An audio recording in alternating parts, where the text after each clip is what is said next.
నమస్కారం. సింగరేణి సైరన్ కార్యక్రమానికి స్వాగతం. ఈరోజు ఒక విశిష్ట అతిథిని మీకు పరిచయం చేస్తున్నాను. వారి ద్వారా మనం చాలా విషయాలు తెలుసుకోబోతున్నాం.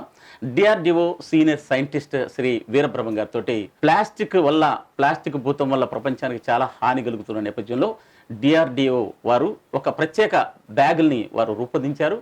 ఆ బ్యాగులు త్వరలో మనందరికీ అందుబాటులో రానున్నాయి. మరి ప్లాస్టిక్కి ప్రత్యామ్నాయంగా తయారు చేసిన ఈ బ్యాగ్స్ ఏంటి, వాటి వివరాలు ఏంటి అనే విషయాలతో పాటు ఇంకా చాలా విషయాలు తెలుసుకుందాం. ముఖ్యంగా ఈ ప్లాస్టిక్కి ప్రత్యామ్నాయంగా ఒక బ్యాగ్ని మీరు రూపొందించారని, దాన్ని త్వరలో మార్కెట్ చేయబోతున్నారని తెలిసింది. ఆ వివరాలు చెప్పండి సార్. ప్రస్తుతం మనం ఇప్పుడు భూమి మీద చూస్తే చాలా వరకు పాలిథిన్ బ్యాగ్స్, వాటర్ బాటిల్స్ వీటన్నిటి ఫిల్అప్ అయిపోయింది. It is causing lot of pollution. It has a life of 200 to 300 years it requires for degradation. So దీనివల్ల లాట్ ఆఫ్ పొల్యూషన్ కూడా అవుతుంది మనకు భూమి మీద. ఈ పొల్యూషన్ని వీటిని అవాయిడ్ చేయడం కోసం అనేసి మేము ఏం చేస్తామంటే దానికి ఆల్టర్నేట్ సొల్యూషన్గా బయో మెటీరియల్స్తో ఉపయోగించి ఏదైనా మనం తయారు చేయగలిగితే ఈ పాలిథిలిన్ బ్యాగ్స్ కానీ పాలిథిన్ వాటర్ బాటిల్స్ కానీ మనం తీసివేయచ్చు అన్న కాన్సెప్ట్తోనే మేము ఈ ఐడియాతోనే we have done research. Okay. ఈ రీసెర్చ్ చేసిన తర్వాత దీన్ని మనం ఇంప్లిమెంట్ చేయాలి. అంటే వెన్ వి సెలెక్ట్ మెటీరియల్స్ కూడా అవి ఎలా ఉండాలంటే మనం తక్కువ రోజుల్లోనే అవి బ్యాక్టీరియా వల్ల కుళ్ళిపోగలగాలి. ఇప్పుడు మనకు పాలిథిలిన్ అనేది ఏంటి 200, 300, 500 years అయినా కూడా అది కుళ్ళిపోదు, భూమిలోనే అలానే ఉండిపోతుంది. ఇప్పుడు మనం తయారు చేసే ఫార్ములేషన్ మ్యాక్సిమం 90 daysలో 90 రోజుల్లో అది మనకు అయిపోవాలి అన్న కాన్సెప్ట్తోనే ఫస్ట్ మేము రీసెర్చ్ స్టార్ట్ చేసాము. రీసెర్చ్ స్టార్ట్ చేసిన తర్వాత ఏ మెటీరియల్స్ని మనం కలిపితే ఇలాంటి ఫార్ములేషన్ తయారవుతుంది అన్న దానికోసం రీసెర్చ్ చేసి 1.5 year నుంచి 2 years వరకు ఈ టైం పట్టింది. దీన్ని తీసుకొని మేము మళ్ళీ ఫార్ములేషన్ అయిన తర్వాత యాక్చువల్గా బ్యాగ్స్ తయారు చేయాలి. మనం బ్యాగ్స్ తయారు చేయడం కోసం మళ్ళీ again we approach some industry. ఆ ఇండస్ట్రీలో అప్రోచ్ అయిన తర్వాత ఆ ఇండస్ట్రీ వాళ్ళు నుంచి శాంపుల్ లెవెల్ నుంచి మన పెద్ద బిగ్ లెవెల్ ఆఫ్ ప్రొడక్షన్కి వెళ్ళాలి అన్న కాన్సెప్ట్ వచ్చింది. Fortunately DRDO top management they have supported us very nicely. That is the reason. ఇది తయారు చేసిన తర్వాత మళ్ళీ మేము 2 types ఆఫ్ బ్యాగ్స్ చేసాం. ఒకటేమంటే నీళ్ళల్లో కరిగిపోతుంది, ఇంకొకటి ఏంటంటే సాయిల్లో కరిగిపోతుంది. గ్రేట్. ఇప్పుడు మన నీళ్ళలో కరిగేది ఎలా ఉంటుందంటే మనకు ఎస్పెషలీ మనం డెక్లో నేవల్లో ఏమవుతుందంటే అన్ని ఐటమ్స్ తీసుకెళ్తారు షిప్లో. అవి తిన్న తర్వాత వాళ్ళు జస్ట్ సముద్రంలో పడేస్తారు. సో అది that is causing lot of pollution to aquatic life. చేపలు తినడం, చనిపోవడం ఇలా జరుగుతుంది. దానికి మనం ఏం చేసామంటే అది సముద్రంలో వేస్తేనే అది కరిగిపోయే సొల్యూషన్ అయితే మనకు బెటర్గా అనేసి ఒకటి తయారు చేసాం. ఓకే. రెండవది వచ్చి భూమి మీద. ఇప్పుడు మనం భూమి మీద ఉన్నటువంటి పాలిథిన్ బ్యాగ్ కరిగిపోదు. సో కరిగిపోయే సొల్యూషన్ తయారు చేసాం. ఆ కరిగిపోయే సొల్యూషన్ ఏంటంటే మనకు 90 రోజుల్లో నువ్వు రోడ్డు మీద పడేసాం అనుకోండి, మట్టిలో పడితే చాలు దాన్ని బ్యాక్టీరియా తినేస్తూ ఉంటుంది. తినేసి ఒక 90 days తర్వాత ఏమవుతుందంటే అది ఎరువుగా తయారైపోతుంది. సో ఇది అనదర్ సొల్యూషన్. అంటే మనకు భూమి మీద ఒక రకమైన ఫార్ములా, నీళ్ళకి సంబంధించిన ఇంకో ఫార్ములాని తయారు చేస్తాం. ఈ ఫార్ములా తయారు చేసేసి దీన్ని మనం బ్యాగ్స్ తయారు చేసిన తర్వాత ఫస్ట్ ఇంప్లిమెంటేషన్ చేయాలి. ఇంప్లిమెంటేషన్ చేయాలంటే మేము తిరుమల తిరుపతి దేవస్థానాన్ని సెలెక్ట్ చేసుకున్నాం. ఎందుకంటే first thing we want publicity so that it will go to village level. ఆ పబ్లిసిటీ విలేజ్ లెవెల్ కావాలి అంటే మనం ఏం చేయాలి, ఎక్కడ more people will go as a క్రౌడీ, that's Tirumala Tirupati అని మనకు తెలుసు. అందుకని అక్కడ ఫస్ట్ మేము అక్కడ ఈవోని అప్రోచ్ అయ్యాము. వాళ్ళు immediately they have accepted. Now all prasadam laddu they are distributing in our bag only. Then after that government of India, ministry of environment and forest, they are looking for solution for polyethylene. See, everybody is ready to go for alternate solution. The problem ఎక్కడ ఉందంటే alternate solution మనం ఇవ్వకుండానే polyethylene తీయాలంటే not possible. So అందుకని once this alternate solution రావడం మూలాన government of India also phased manner, అంటే first 50 microns థిక్నెస్తో మనం పాలిథిలిన్ తయారు చేయాల్సింది, వాళ్ళు now they made it 120 microns. 120 microns థిక్నెస్కి వచ్చేటప్పటికి ఏమవుతుందంటే పాలిథిలిన్ కాస్ట్ పెరుగుతుంది. బయోడిగ్రేడబుల్ దానికి థిక్నెస్ లిమిటేషన్ లేదు. any thickness you can make it, it will degrade happily. That's the reason ఇప్పుడు మనకు whenever we go any of the application point of view, minimum మనం cost point of view చూస్తాము, రెండవది strength, bag carry చేయగలదా అని చూస్తాము. Okay. వీటన్నిటిని మేము టెస్ట్ చేసాం. ప్లాస్టిక్ది సరే రసాయన పదార్థాలు తయారు చేస్తారో చాలా హానికరం. మీరు తయారు చేస్తుంది అందుబాటులో ఉండే పదార్థాలతో తయారు చేస్తున్నారా? ఎటువంటి పదార్థాలతో ఈ బ్యాగ్స్ తయారు చేస్తున్నారు సార్? మనకు పాలీబ్యూటైలిన్ అడిపేట్ థెరాప్టిలేట్ అని ఒకటి ఉంటుంది, పిబ్యాట్ అంటారు దాన్ని. ఇదేంటంటే మనకు చెట్ల నుంచి ఫాజిల్స్ నుంచి వచ్చినటువంటి ఒక పదార్థము. దానికి మేము మొక్కజొన్న కంకుల నుంచి వచ్చేటువంటి స్టార్చ్, దాన్ని ఆ స్టార్చ్ని వాడి ఈ రెంటిని మిక్స్ చేసి తయారు చేస్తాం అనమాట. దాంతోపాటు చిన్న చిన్న కెమికల్స్ ఆడడం కానీ, బట్ ఆ కెమికల్స్ రోల్ అనేది ఏం పెద్దగా ఉండదు. Okay sir. బేసిక్గా ఈ రెండు మెయిన్ మెటీరియల్స్, ఈ మెటీరియల్స్ తీసుకొని మేము మా ఫార్ములేషన్ తయారు చేస్తాం. ఇవి రెండు కూడా మామూలుగా కూడా భూమిలో కరిగిపోయాయి. సార్, ఇట్లా ప్లాస్టిక్ బదులు ఆల్టర్నేటివ్గా ఒకటి తయారు చేయాలి, ఉంటే మంచిది అనే ఆలోచన మీకు ఎలా వచ్చింది సార్? ఎందుకు కలిగింది?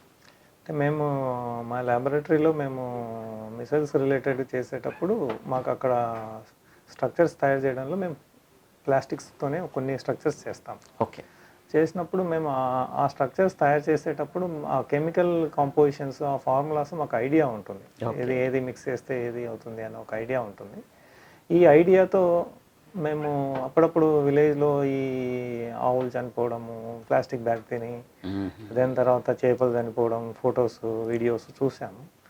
చూసి దాని నుంచి ఒక ఇన్స్పిరేషన్ వచ్చింది. అంటే ఇది చేస్తే బాగుంటుందేమో అన్న ఆలోచనతో మేము చేసే ఈ స్టడీస్నే దీనికి ఒక కన్వర్షన్ చేసేసి ఈ ఫార్ములాను తయారు చేయాలనేసి ఒక సంకల్పంతో మొదలుపెట్టాం. Great sir. అలా మొదలు పెట్టడం వల్ల దాని నుంచి ఇలా వచ్చేసాము. దానివల్ల అది సొసైటీకి ఉపయోగపడుతుందన్న, ఈ విధంగా సమాజానికి, పర్యావరణానికి ఉపయోగపడేదానికి మీ సంస్థ పై అధికారులు కూడా సహకరిస్తున్నారు అనుకుంటారు. మా సెక్రటరీ డిఆర్డిఓ గారు కానీ, మా డైరెక్టర్ డిఆర్డిఓ హైదరాబాద్ సెంటర్ అయినా, they have lot of support they have given. Okay. ఎందుకంటే మేము చేసే వర్క్ టోటలీ డిఫరెంట్, కానీ వాళ్ళ సపోర్ట్ వల్ల we have done these things. ఇప్పుడు సాధారణంగా ఈ బ్యాగ్స్ అని పల్లెటూరులో, మీరు ఇంతకుముందు పల్లెల్లో వాడుతున్నారన్న పాయింట్ కూడా వచ్చింది. ముఖ్యంగా పల్లెల్లో, పొలాల్లో కూడా ఎక్కడ చూసినా సరే ప్లాస్టిక్ నిండిపోయింది సార్. ఇప్పుడు పొలాల్లో కూడా ఎక్కడ చూసినా ఆ నాగళ్ళకు కూడా ప్లాస్టిక్ తగిలిస్తుంది. సో మీరు అన్నట్టుగా ఇటువంటి ప్లాస్టిక్ ఎక్కువ చిన్న చిన్న సామాన్లు కొనడానికి వినియోగిస్తున్నారు.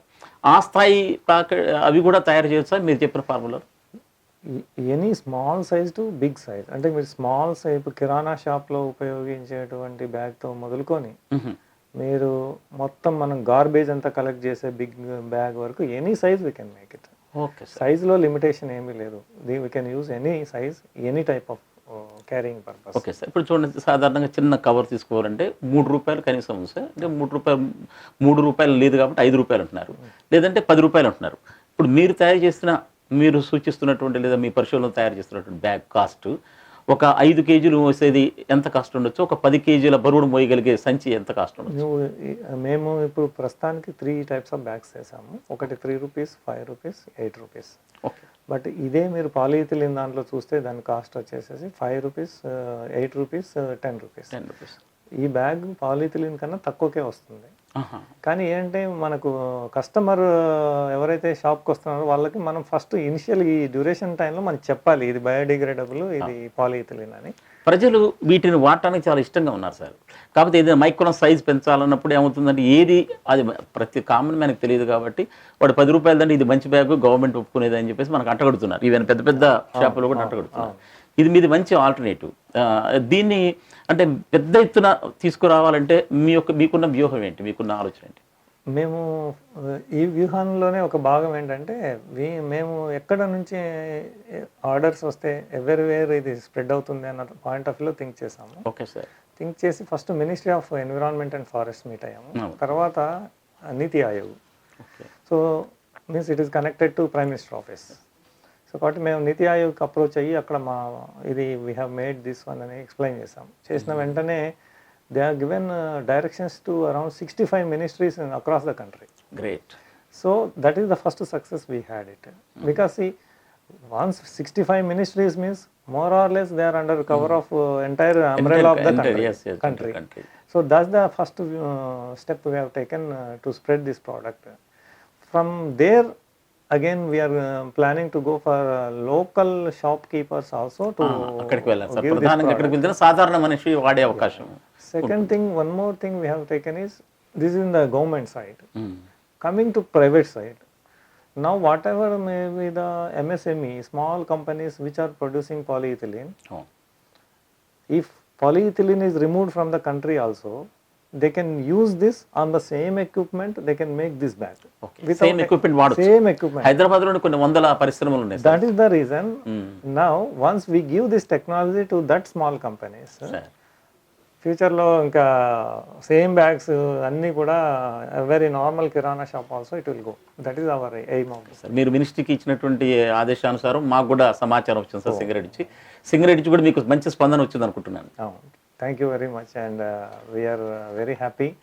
I hope in coming days డెఫినెట్గా సింగరేణి కాలరీస్ వాళ్ళు if you implement this product that will be good for our society, not only for society, for environment and health point of view, the persons who are working in the colonies especially. Yes sir ఇప్పుడు మేము కూడా కొంతకాలంగా ఈ ప్లాస్టిక్ని వ్యతిరేకించండి అంటూ మేము జనపనార సంచులు వాడండి కానీ పేపర్ బ్యాగ్స్ వాడండి కానీ పేపర్ బ్యాగ్స్ తయారు చేసి పేపర్ బ్యాగ్ పరిశ్రమలు కూడా ఉన్నాయి సార్ మా దగ్గర. మా కార్మికుల బిడ్డలు ఇప్పుడు భార్య కూడా తయారు చేస్తున్నారు, అటువంటి ఇస్తున్నాం. పేపర్ బ్యాగ్తో పోలిస్తే మీ బ్యాగు చీప్ అవటమే కాకుండా గట్టిగా కూడా ఉంటుందా? పేపర్ బ్యాగ్ కొంచెం చిరిగిపోవటం అట్లా ఉంటుంది. Paper bag is very weak, అది చాలా స్ట్రెంగ్త్ ఉండదు దానికి.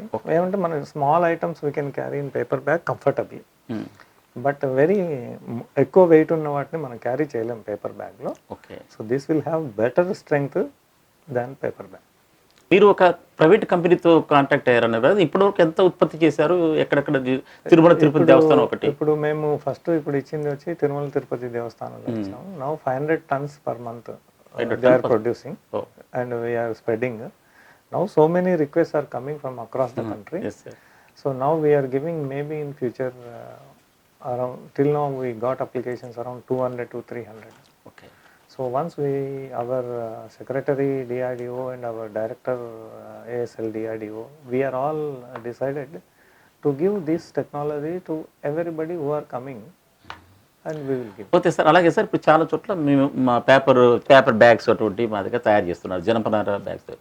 ఇది ఒక కుటీర పరిశ్రమగా, ఒక చిన్న పరిశ్రమగా ఇద్దరు ముగ్గురు కానీ కలిసి పెట్టుకోవాలంటే మీ అంచనా ప్రకారం ఎంత ఇదవచ్చు సార్? ఎంత వ్యయం చేయాల్సి వస్తుంది? ఎంత పెట్టుబడి పెట్టాలి? మిషనరీకి కాస్ట్ ఎక్కువ అవుతుంది. ఎక్కువ అంటే చిన్న పరిశ్రమగా కుదరదు. దీనిలో 2 రకాలు ఉంటుంది. ఒకటి ఏంటంటే దీనికి ఫస్ట్ గ్రాన్యువల్స్ అని తయారు చేస్తాం. గ్రాన్యువల్స్ను మీరు ఈ కంపెనీ దగ్గర కొనుక్కొని బ్యాగులు తయారు చేస్తే మీకు తక్కువలోనే అయిపోతుంది. మేబీ 50-60 lakhsలో మీరు సెటప్ చేసుకోవచ్చు. మీరు గ్రాన్యువల్స్ కూడా తయారు చేయాలి అంటే ఒక 2 నుంచి 3 కోట్లు అవుతుంది మిషనరీ, ఎందుకంటే ఇది big machinery required. Okay sir. Okay. Yes sir. చాలా దేశ సేవలు, అట్లాగే ముఖ్యంగా ప్రజాసేవలు, ముఖ్యంగా పర్యావరణ హితంగా మీరు తీసుకున్న ఈ కార్యక్రమం విజయవంతం కావాలని ఆశిస్తున్నాను సార్. ప్రత్యేక ధన్యవాదాలు తెలియజేస్తున్నాను. Thank you very much. Singareni siren ఛానల్లో ముఖాముఖి కార్యక్రమం సింగరేణి ముచ్చట్లు. సింగరేణికి సంబంధించిన మరిన్ని విషయాలపై సమగ్ర విశ్లేషణ, వివరాలతో కూడిన ఆసక్తికర విజ్ఞానదాయకమైన కార్యక్రమం కోసం, అలాగే మరిన్ని స్ఫూర్తిదాయక సాంస్కృతిక కార్యక్రమాల కోసం సబ్స్క్రైబ్ చేయండి సింగరేణి సైరన్ యూట్యూబ్ ఛానల్.